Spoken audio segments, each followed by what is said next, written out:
नमस्कार बंधुरा नंदिनी सिम्पल कुके आपनादेर सबाइके जानाच्छि स्वागत। आज आमी बानाबो दारुण सुस्वादु एकटी टिफिन रेसिपि। आज के आमी ग्रामेर परिवेशे ग्रामे काठेर उनुने आज के आमी तैरी करेछि माटिर सराते एकटी टिफिन रेसिपि। मात्र 10 मिनट समये এই রেসিপিটি তৈরি হয়ে যায় আর এই রেসিপিটি যে কেউ বানাতে পারবে। দারুণ সুস্বাদু হয় রেসিপি, বাচ্চা থেকে বড় সবার ভীষণ ভালো লাগবে আশা করছি। তাহলে চলুন বন্ধুরা দেখে নিই রেসিপিটি। এই রেসিপিটি তৈরি করার জন্য প্রথমে আমি এদিকে 4 কাপ মেপে নিয়ে নিচ্ছি চালের গুঁড়ো। এখানে আমি 4 কাপ মেপে সমস্ত কিছু নেব। এখানে আমি 2 কাপ চালের গুঁড়ো নিয়ে নিয়েছি। এবারে দিয়ে দিচ্ছি 1 কাপ সুজি। এখানে আমি ওই 4 কাপটা মেপেই সুজিটা নিয়ে নিলাম। দিয়ে দিচ্ছি স্বাদ মতো লবণ আর দিয়ে দিচ্ছি হাফ টিস্পুন থেকেও কম গোটা জিরে। দিয়ে সমস্ত উপকরণগুলোকে প্রথমে একটু মিক্স করে নিচ্ছি।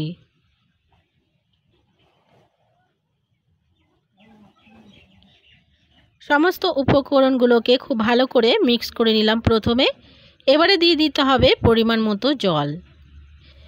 আমি যে কাপ মেপে এখানে চালের গুঁড়ো সুজিটা নিয়েছি সেই কাপ মেপে এখানে জলটা ব্যবহার করলাম।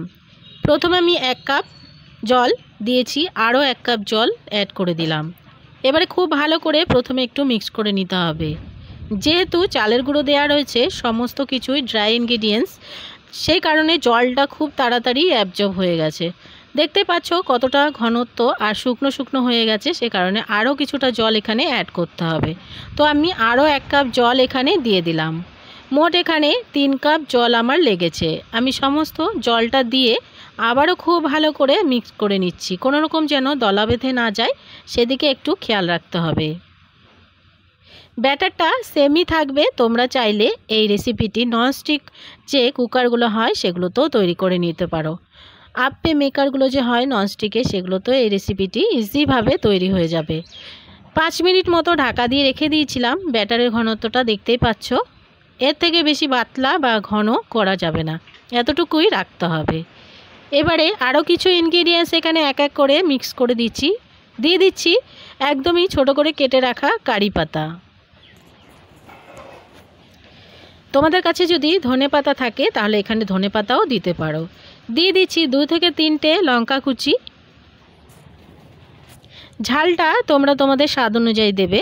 দিয়ে দিচ্ছি একটা ছোট করে কেটে রাখা টমেটো। আর দিয়ে দিচ্ছি একটা বড় সাইজের গ্রেট করা আলু। কাঁচা আলুকে আমি ধুয়ে পরিষ্কার করে একদমই ছোট সাইজ করে গ্রেট করে নিয়েছিলাম। সমস্ত আলুটাও দিয়ে দিলাম। এবারে দিয়ে দিচ্ছি লেবু। আজকের এই রেসিপিতে কোনো রকম দই ব্যবহার করব না, দই ছাড়াই রেসিপিটি তৈরি করব।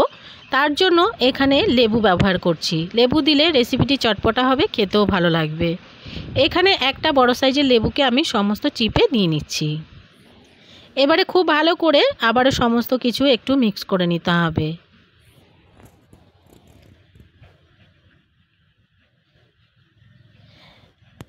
সমস্ত কিছুকে খুব ভালো করে মিক্স করে নিলাম কিছুক্ষণ টাইম নিয়ে।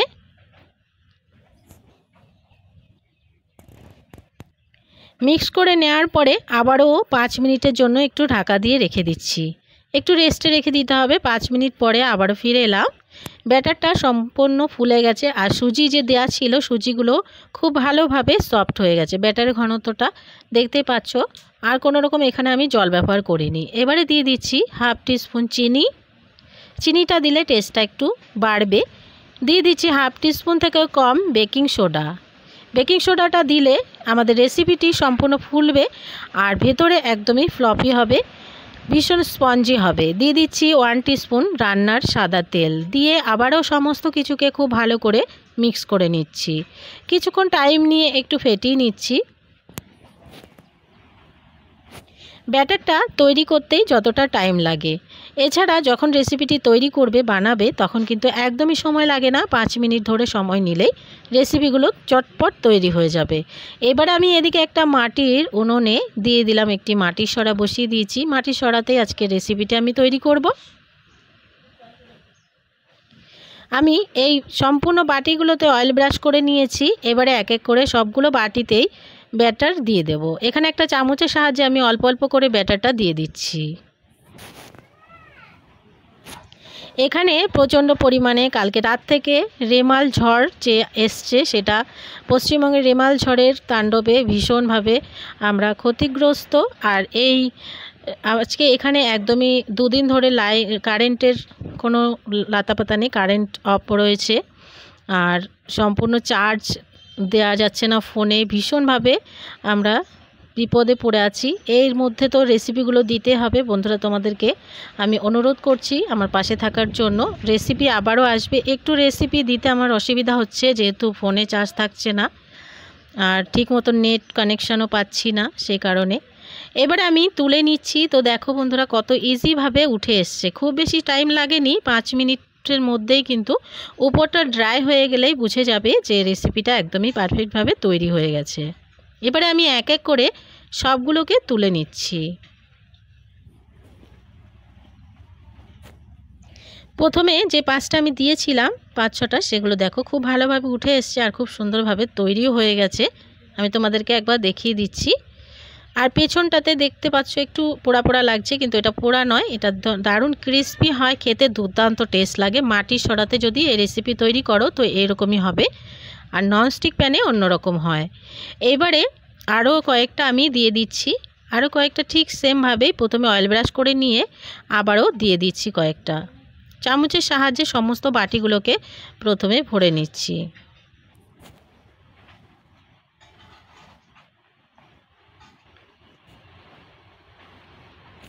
সমস্ত বাটিগুলোকে ভরে নিলাম, আবারও 5 মিনিটের জন্য ঢাকা দিয়ে রেখে দিচ্ছি। 5 মিনিট পরে আবারও দেখে নিতে হবে যে আমাদের রেসিপিটি হলো কিনা। 5 মিনিট পরে আবারও দেখে নিচ্ছি, তো দেখো সম্পূর্ণ হয়ে গেছে আর ইজিভাবে উঠেও আসছে। দেখতে কতটা লোভনীয় হয়েছে তোমরা দেখে বুঝতেই পারছো। আমি আবারও এক এক করে সবগুলোকে তুলে নিচ্ছি।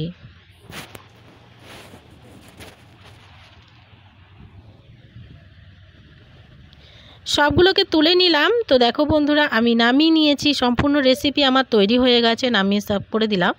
আমি তোমাদেরকে ভেঙে দেখিয়ে দেবো ভেতরটা ঠিক কতটা স্পঞ্জি হয়েছে আর কত সুন্দর হয়েছে ভেতরে, দেখে বুঝতেই পারছো। খেতেও দুর্দান্ত টেস্ট হয়, এভাবে করে একবার ট্রাই করার অনুরোধ রইল। বাচ্চা থেকে বড় সবার ভীষণ ভালো লাগবে। আজকের রেসিপি ভালো লাগলে একটা লাইক করে শেয়ার করে দেওয়ার অনুরোধ রইল অনেক অনেক। আর নতুন বন্ধু আমার চ্যানেলে এখনও না সাবস্ক্রাইব করা থাকলে আমার চ্যানেলটিকে সাবস্ক্রাইব করে আমার পাশে থাকার অনুরোধ রইল। পাশে থাকা বেল আইকনটাকে প্রেস করে অল বাটনে ক্লিক করতে ভুলবে না, এ ধরনের রান্নার নোটিফিকেশানগুলো সবার আগে তোমার কাছে পৌঁছে যাওয়ার জন্য। আজকের মতন এখানে শেষ করছি। সবাই ভালো থেকো, সুস্থ থেকো। চলে আসবো অন্য কোনো দিন অন্য রেসিপি নিয়ে। টাটা।